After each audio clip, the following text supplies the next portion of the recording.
Promo 2ல ஸ்டார்டிங்லயே Raveena அவர்களை கலாய்க்கிற மாதிரி Kamal Vichitra ma'am அப்படின்னு ஒரு குரல் எப்ப பார்த்தாலும் கேட்டுட்டே இருக்குன்னு சொல்ல, நீங்க தனியா கேமராக்காக ஏன் பேசுறீங்கன்னு கமல் விசித்ராவை பார்த்து கேட்க, ஒண்ணுமே தெரியாத மாதிரி நானா அப்படின்னு விசித்ராவும் கேக்குறாங்க.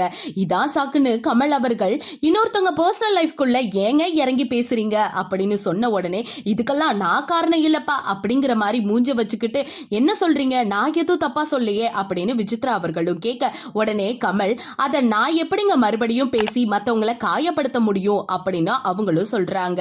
ஆமா ஆமா நான் பேசின அப்படின்னா அதுக்கப்புறம் விசித்ரா அவர்களும் ஒத்துக்கிறாங்க. டக்குன்னு கமல் சொல்றாரு, அது அவங்க 2 பேர் தனிப்பட்ட விருப்பங்க, சோ அதுல நம்ம யாரும் மேரேஜ் கவுன்சிலரா ஆக முடியாதுல அப்படின்னு சொல்லி ப்ரோமோவும் முடிக்கிறாங்க.